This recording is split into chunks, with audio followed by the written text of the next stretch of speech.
अस्सलाम वालेकुम। आज हम टाइप्स ऑफ इंडिकेटर्स में डिस्कस करेंगे रिडॉक्स इंडिकेटर्स को। इससे पहले हम अपने साबका लेक्चर के अंदर एसिड बेस इंडिकेटर्स को डिस्कस कर चुके हैं। रिडॉक्स इंडिकेटर्स को यूं डिफाइन किया जा सकता है, the dyes which undergo a reversible change on oxidation और reduction are called redox indicators. मिसाल के तौर पे diphenyl amine sulphonic acid, diphenyl benzidine वगैरह। अगर हम लफ्ज़ रिडॉक्स के हवाले से बात करते हैं तो रिडॉक्स का लफ्ज़ जो है दो चीज़ों से मिलके बना है, रिडक्शन और ऑक्सीडेशन से। RED फॉर रिडक्शन और OX फॉर ऑक्सीडेशन। रिडक्शन और ऑक्सीडेशन दोनों एक दूसरे के लिए लाज़िम मलज़ूम है। अगर हम रिडक्शन को डिफाइन करने की कोशिश करें तो रिडक्शन से मुराद है गेन ऑफ इलेक्ट्रॉन, जबकि ऑक्सीडेशन से मुराद है लॉस ऑफ इलेक्ट्रॉन। महज याद रखने के लिए हम लॉस ऑफ इलेक्ट्रॉन को रिप्रेजेंट करते हैं LEO लियो यानी शेर, ताकि हमें आसानी से याद रह सके कि लॉस ऑफ इलेक्ट्रॉन जो होगा वो ऑक्सीडेशन, जबकि GER जर जो है ये रिप्रेजेंट करता है गेन ऑफ इलेक्ट्रॉन को। इसी तरीके से गेन ऑफ हाइड्रोजन जो होगा वो रिडक्शन, जबकि लॉस ऑफ हाइड्रोजन जो है वो oxidation. Loss of oxygen reduction, जबकि गेन ऑफ ऑक्सीजन जो है वो oxidation. Decrease in oxidation state is called reduction, while increase in oxidation state is called oxidation. अगर हम मिसाल लेते हैं डाइफिनाइल अमाइन की बतौर इंडिकेटर, तो डाइफिनाइल अमाइन रिड्यूस फॉर्म में और ऑक्सीडाइज्ड फॉर्म दोनों के अंदर एग्जिस्ट करती है। रिड्यूस्ड फॉर्म के अंदर इसका कलर जो है वो कलरलेस, जबकि ऑक्सीडाइज्ड फॉर्म के अंदर इसका कलर वायलेट है। यानी अपने कलर चेंज के लिहाज से हमें ये ऑक्सीडेशन या रिडक्शन के बारे में इंफॉर्मेशन देगी और हमें ये भी इंफॉर्मेशन देगी कि कोई रिएक्शन जो है कंप्लीशन की तरफ जा चुका है। अगर हम बात करते हैं रिड्यूस्ड फॉर्म की, तो ऐसी हालत में अगर ये हाइड्रोजन अपना इलेक्ट्रॉन छोड़ के निकले और नाइट्रोजन इस कार्बन के साथ डबल बॉन्ड बनाने की कोशिश करे तो कुछ इस तरह की स्ट्रक्चर बनेंगी और मजीद रेजोनेंस के जरिए ये इलेक्ट्रॉन यहाँ मूव करे, यहाँ पे बॉन्ड बनेगा और ये बॉन्ड शिफ्ट होके जब यहाँ पे आएगा तो यहाँ पे नेगेटिव चार्ज होना चाहिए और साथ H+ बनना चाहिए। मगर अगर ये एक इलेक्ट्रॉन मजीद रिमूव करता है तो यहाँ पे नेगेटिव चार्ज की बजाय अनपेड इलेक्ट्रॉन शो करेंगे और ये फ्री रेडिकल बनेगा और 7 इलेक्ट्रॉन को यहाँ रिप्रेजेंट कर देंगे। क्योंकि इसके अंदर लॉस ऑफ इलेक्ट्रॉन हो रहा है तो लिहाजा ये ऑक्सीडेशन है, ऑक्सीडाइज्ड फॉर्म होगी। और यहाँ पे क्योंकि इलेक्ट्रॉन पहले से मौजूद था और अगर रिवर्स में जाते हैं तो ये इलेक्ट्रॉन गेन करके इस फॉर्म में बदलती है तो ये उसकी रिड्यूस्ड फॉर्म होगी और यहाँ पे रिडक्शन का फिनोमिनन होगा। इसी तरह से अगर हम डाइफिनाइल बेंजीडीन की बात करते हैं तो रिड्यूस्ड फॉर्म के अंदर ये भी कलरलेस है, जबकि ऑक्सीडाइज्ड फॉर्म के अंदर डाइफिनाइल बेंजीडीन जो है इसका कलर वायलेट है।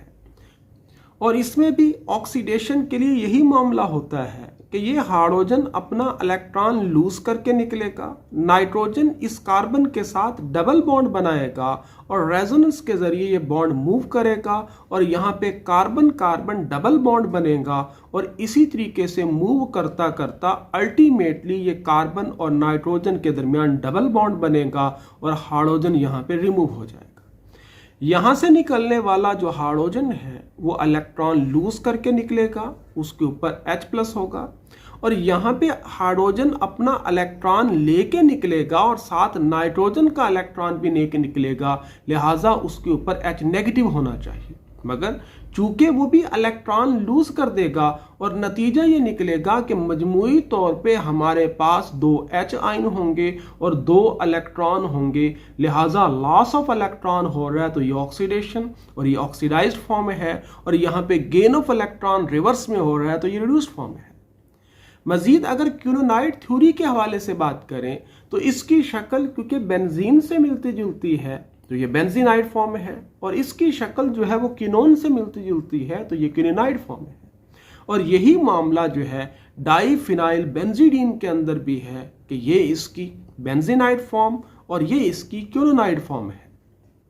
इसी तरह से अगर हम मजमूई तौर पे बात करें तो डाइफिनाइल अमाइन की जब ऑक्सीडेशन होती है तो मजमूई तौर पे वो डाइफिनाइल बेंजीडीन के अंदर कन्वर्ट होके अपने कलर को वायलेट कलर के अंदर चेंज करती है।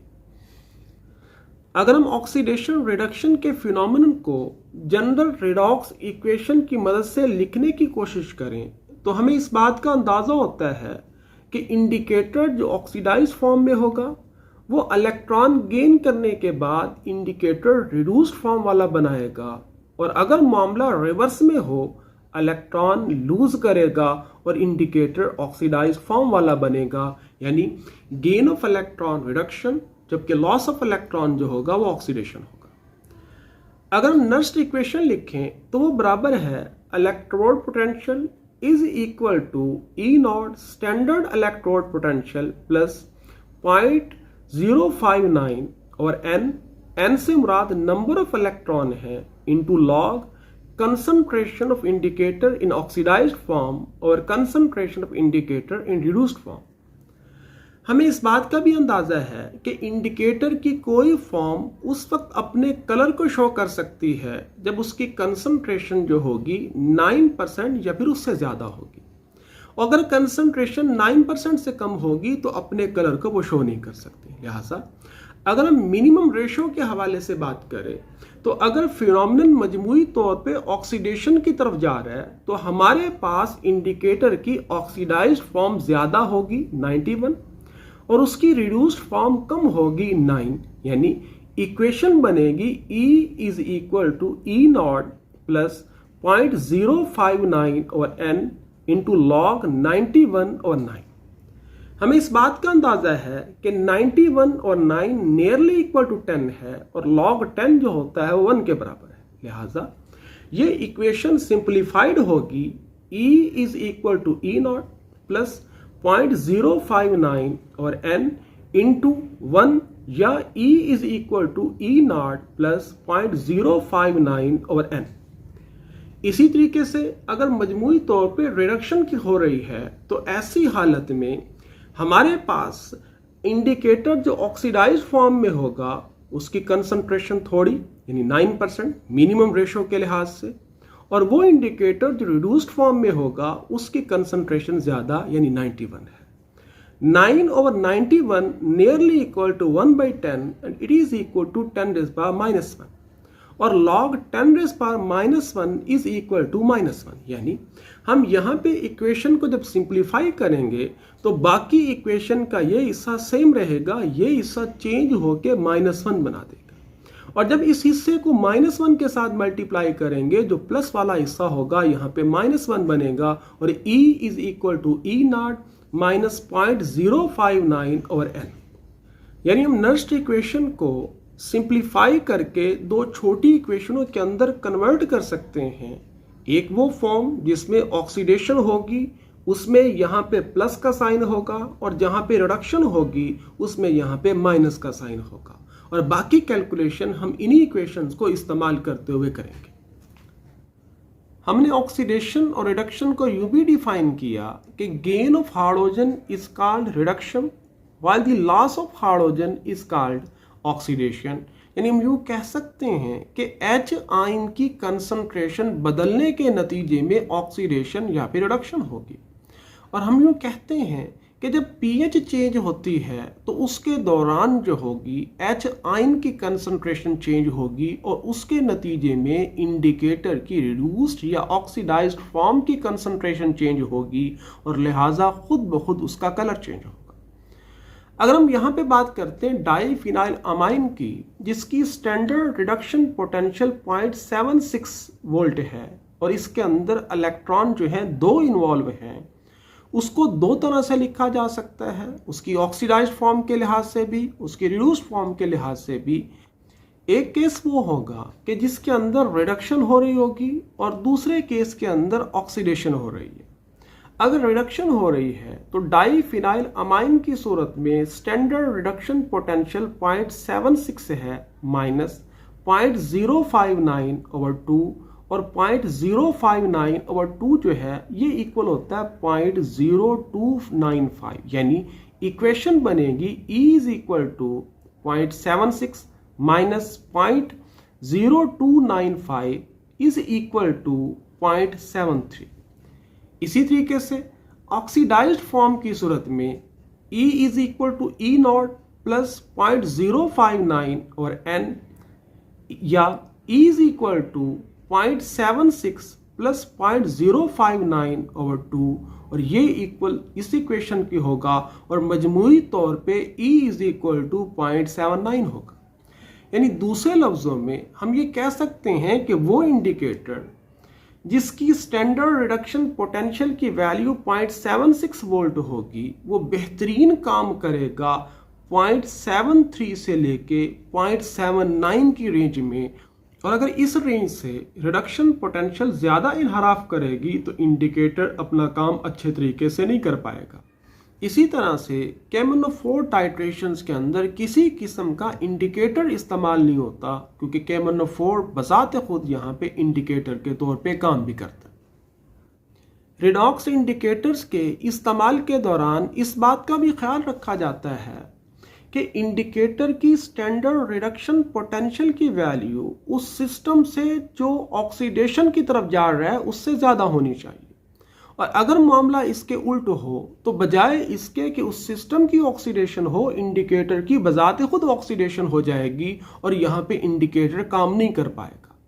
और अगर मामला इसके उल्ट हो कि हम रिडक्शन के हवाले से बात करें तो वहाँ पे जो इंडिकेटर की स्टैंडर्ड रिडक्शन पोटेंशियल की वैल्यू कम होनी चाहिए उस सिस्टम से जिस सिस्टम के अंदर रिडक्शन हो रही है। मिसाल के तौर पे अगर हम बात करते हैं कि फेरस आयन की टाइट्रेशन जब डाइक्रोमेट आयन के लिहाज से करते हैं तो यहाँ पे इक्विवेलेंस पॉइंट के ऊपर डीप वायलेट कलर आता है। यहाँ पे जो इंडिकेटर इस्तेमाल हो रहा है डाईफिनाइल अमाइन, उसकी स्टैंडर्ड रिडक्शन पोटेंशियल की वैल्यू 0.76 वोल्ट है, जबकि फेरिक टू फेरस के हवाले से बात करें तो यहाँ पे 0.77 वोल्ट है। और मामला यहाँ पे उल्टे है कि यहाँ पे जो स्टैंडर्ड रिडक्शन पोटेंशियल है वो इंडिकेटर की ज़्यादा होनी चाहिए मगर कम है, और सिस्टम की कम होनी चाहिए मगर ज़्यादा है। इसका मतलब ये है कि यहाँ पे फेरिक जो होगा वो इंडिकेटर को ऑक्सीडाइज कर देगा, और ऐसी हालत में डाईफिनाइल अमाइन को यहाँ पे बतौर इंडिकेटर इस्तेमाल नहीं कर पाएंगे। यही वजह है कि इस टाइट्रेशन के दौरान फास्फोरिक एसिड को इस्तेमाल किया जाता है, और फास्फोरिक एसिड जो है वो बनने वाले फेरिक आयन को अपने साथ रिएक्ट करके इस आयन की सूरत में उसको अलहदा करता है ताकि फेरिक आयन जो है वो इंडिकेटर के ऊपर किसी किस्म का असरअंदाज ना हो।